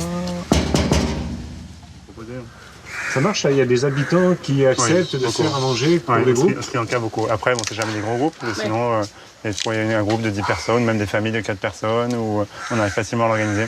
Et après, c'est sympa parce que ça permet d'échanger un petit peu avec la famille, de pouvoir s'asseoir avec eux, manger un plat très traditionnel. Et c'est très apprécié. Hello. C'est bon. English? Non? Mais Singalais, vous parlez singalais? English? Anglais? Seulement tamoul.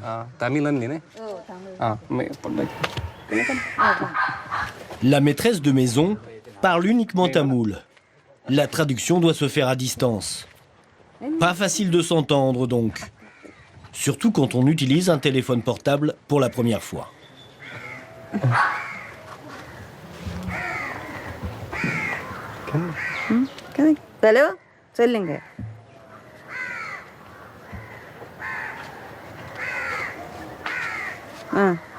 Il y a une chance, d'après vous? Petite. Difficile, on va voir. J'entends, il y a que quelques mots que je comprends. Et les deux que j'ai entendus sont pas forcément positifs. Alors je vais voir le retour.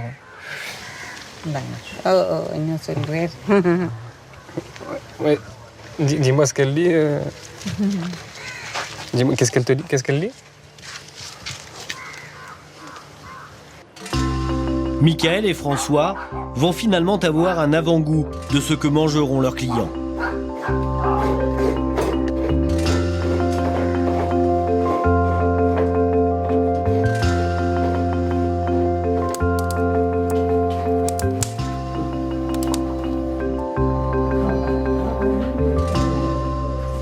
Au menu, curry de lentilles, pommes de terre au lait de coco, riz et betteraves. Une cuisine locale qui se déguste traditionnellement avec les doigts.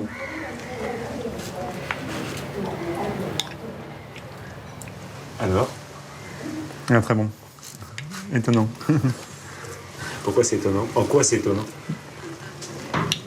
Parce qu'on est arrivé, c'était pas préparé. Ils ont réussi à préparer quelque chose. Surtout qu'ici, on sait que pour s'approvisionner, il faut la jaffna. Et donc, ils ont quand même réussi à nous faire un repas qui est très bon. Et je pense que la prochaine fois, en prévenant à l'avance, ça sera encore meilleur. Donc non, c'est parfait. Je suis vraiment étonné. Et vous n'avez pas peur que les gens soient un petit peu malades? On verra dans 1 heure. Hein. Si tout va bien, c'est que ça va. Mais non, on a vu, ça reste dans une ambiance locale, préparé au feu de bois. On le voit. Voilà. C'est de la cuisine chez l'habitant. C'est bien présenté, au palais. Première bouchée, c'est bon. Donc c'est une adresse que vous allez retenir? Oui, c'est sûr. Après, on va prendre les coordonnées, on va renvoyer nos clients. Mais si les retours sont bons, bien sûr, avec plaisir, on va continuer. Hein. Là, pour moi, c'est parfait. Là, je valide.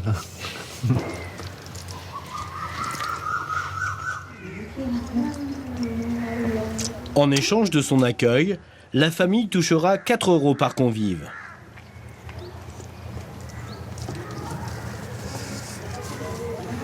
On y va? Ok, so we'll go. Ok, thank you. Andrea? It was very nice.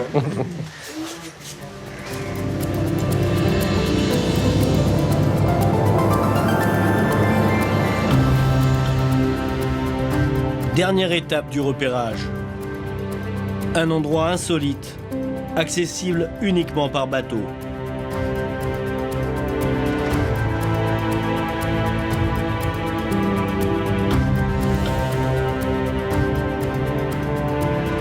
Fort Amoniel, un édifice vieux de 400 ans. Aujourd'hui, c'est un hôtel, un havre de paix et d'intimité. 4 chambres seulement.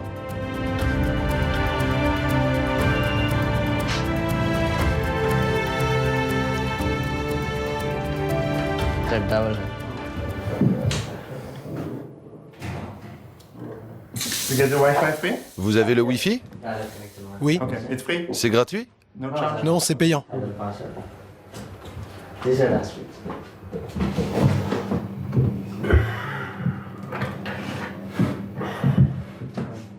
ne m'attendais pas à ça.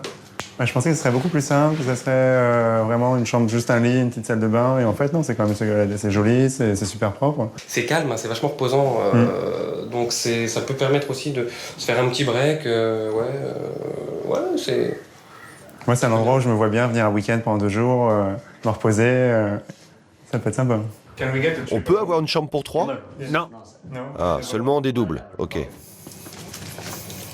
Et pour ceux qui veulent absolument venir en groupe, il y a une solution, tout aussi originale, mais moins confortable. Marrant. Vas-y, t'es l'expert, je te laisse faire. Ça, c'est la punition. Alors, c'est comme ça que c'est présenté. Hein. C'est l'expérience, punishment d'expérience. Donc, simplement expérimenter la nuit en cellule. Avec son petit kit, pyjama, gamelle, timbale. Gamelle pour ce soir. En fait, pendant des années, Fort Amoniel était une prison. Et le pyjama, faudra pas partir avec. Cela pourrait prêter à sourire. Mais il y a encore 5 ans, l'armée sri-lankaise incarcérait ici des opposants tamouls. Ça vous dérange pas d'amener des touristes 5 ans après la guerre? On sait très bien que le tourisme aide un pays, justement. Donc là, cette région était en guerre, donc c'est plus les aider d'amener des touristes que de ne pas y aller. Pour vous, c'est une façon pour eux de tourner la page? Maintenant, ils ne vont pas tourner la page comme ça. Il y a quand même eu plus de 30 ans de guerre, donc on voit encore on voit très bien que par moments, justement, des maisons qui sont encore un petit peu abîmées. Mais après, non, si on peut les aider justement à amener des touristes, on le fait. Pour profiter de la vue imprenable et d'une des 4 chambres confortables, il faut débourser 110 €. Ah, t'as une belle vue. Hein. La vue est sympa. Ouais, c'est beau. Très chouette. Là-bas, le contour de l'île.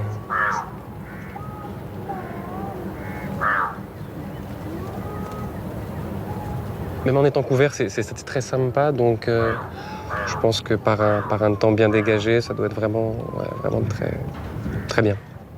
Vous allez mettre cette adresse-là dans votre catalogue? Oui, c'est sûr. Donc après, ce ne sera pas pour des groupes, ce sera juste pour une clientèle individuelle. Mais c'est sûr qu'on va le proposer très facilement et je pense qu'il y aura une belle demande pour ce type d'hôtel. Justement, sur Jaffna, c'est ce qui nous manquait, maintenant on l'a. Les voyagistes ont trouvé des hôtels et une dizaine de sites à visiter. L'escapade de 4 jours dans cette région sera proposée aux environs de 500 € par personne, selon le standing.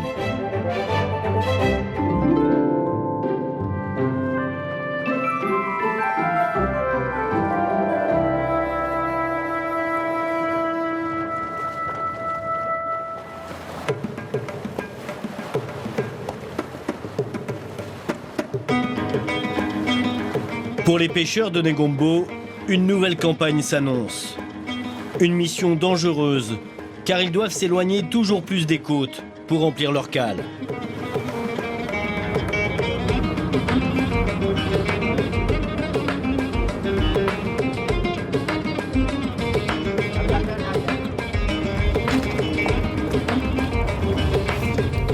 Nous sommes à bord du Saduputa, où 5 marins travaillent sous les ordres du capitaine Sisira.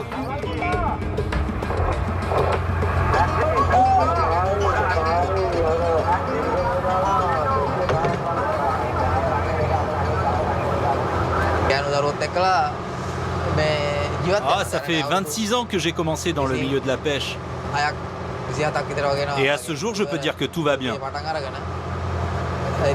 J'ai réussi à me faire construire une maison et surtout, je subviens aux besoins de ma famille.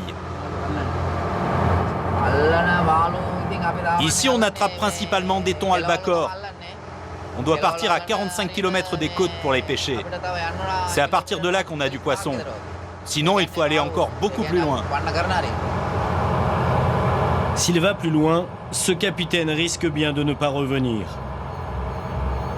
Il navigue entre le Sri Lanka et l'Inde, un corridor maritime étroit, avec au centre la frontière. Une zone où se joue une concurrence féroce entre les pêcheurs des deux pays, ce qui amène certains à tomber dans l'illégalité. L'Inde, c'est par là. Si on navigue comme ça pendant 3 heures, on atteint la limite autorisée. Mais nous, en général, on stoppe environ à 5000 de la frontière. Car il y a l'armée indienne.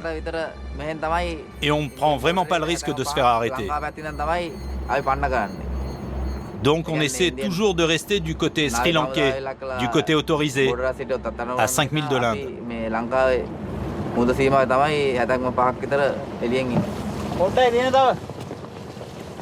Cette limite, 6 de leurs amis l'ont franchie il y a 3 mois. Depuis, ils croupissent dans une prison indienne et le bateau a été confisqué. Tous les marins de la région vivent avec cette épée de Damoclès au-dessus de leur tête. Quand on s'approche de la frontière, on pense à eux et ça nous rend triste. On a toujours ça à l'esprit.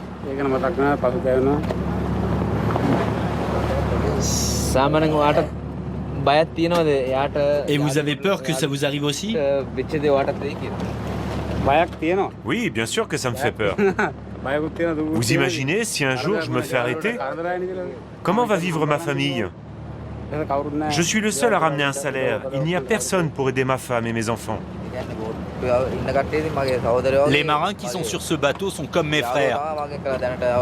Ça fait 5 ou 6 ans qu'on travaille ensemble. Ce sont mes camarades. C'est sûr que si on était arraisonné, je me sentirais mal. C'est pour ça qu'on ne va pas vers les eaux indiennes.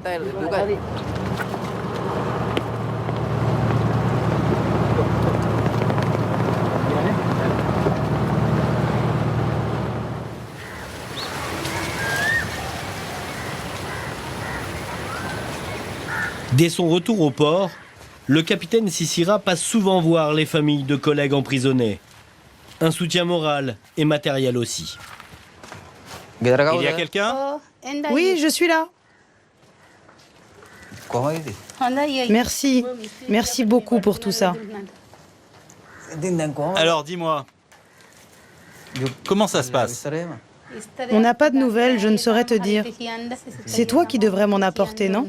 Il y a une réunion, mais on ne sait toujours pas s'il va être libéré. Ça fait 3 mois déjà, même 3 mois et demi. C'est compliqué, tu sais. C'est vraiment difficile, votre vie quotidienne? Oui, par exemple, en ce moment, je me lève à 3 heures du matin. Je fais des galettes de riz et des desserts que je vais vendre sur le bord de la route dès l'aube. Vous savez, je n'ai pas l'habitude de faire des nuits blanches. C'est la première fois que ça m'arrive.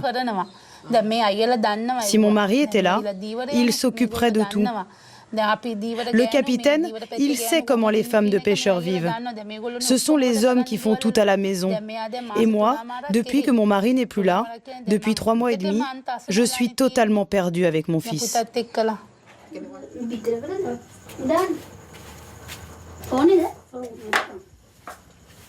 Dis-moi, est-ce que ton papa te manque?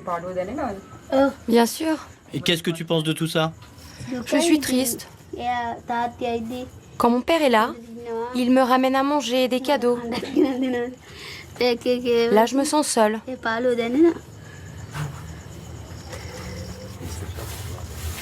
Toute la vie de famille est en suspens, en attendant le retour du père.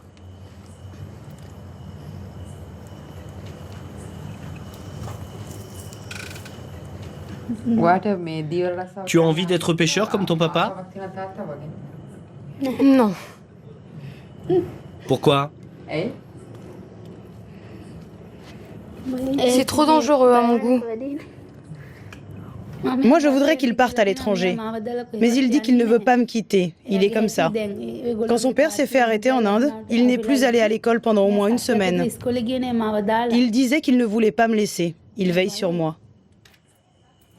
Cette question des pêcheurs incarcérés empoisonne les relations entre le Sri Lanka et l'Inde depuis quelques années.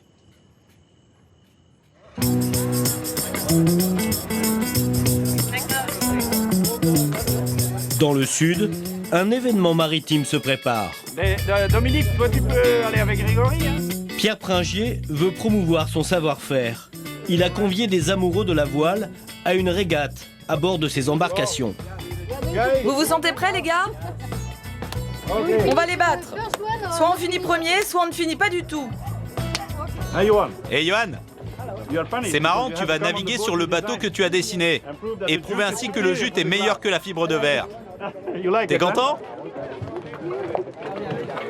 C'est la seconde régate qu'on fait avec une flotte de maintenant 9 mini-billes, un dragon, donc on a 10 bateaux.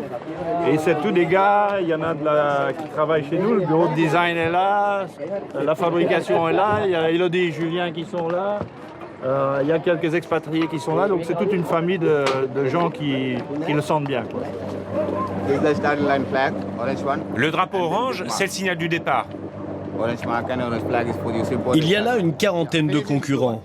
Les meilleurs élèves de l'école de voile de Pierre et quelques étrangers, des Anglais notamment, très impatients d'en découdre sur l'eau. Moi, ça fait 18 ans que j'attends ça. Et depuis la fin de la guerre en 2009, ça commence enfin à venir. Je pense vraiment que le projet de Pierre est magnifique. Et j'espère que ça va se développer encore dans les années à venir.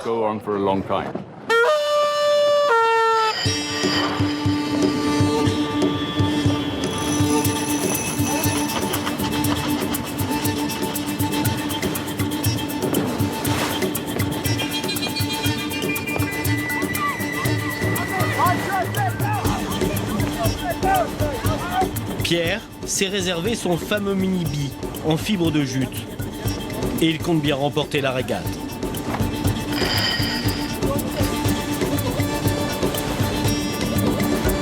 Ben vous voyez, hein, il y a du rappel à faire là. Il y a du vent, il y a de l'air. Mais le bateau est bien. Très sportif, très réponsif. Et on remonte très bien au vent. Là, on est à 15 degrés. On essaie de dompter la mer. avec un petit jouet quand même, mais c'est quand même un exercice qui prend de la puissance.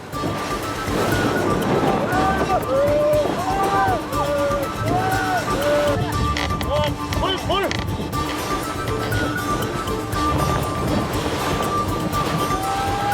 Roulez. Roule, roule.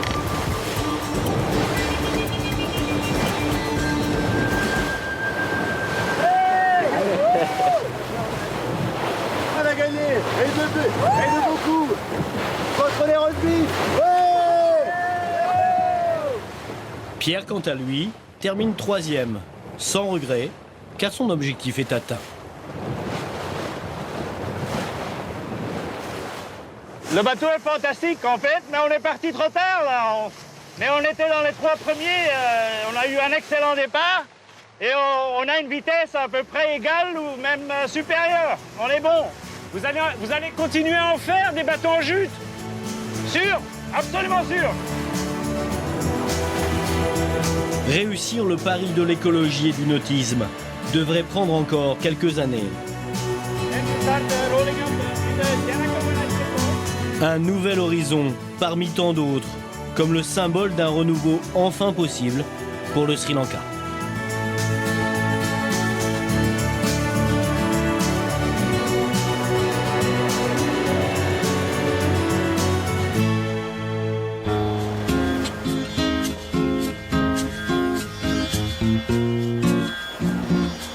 Les défis qui attendent le Sri Lanka sont nombreux.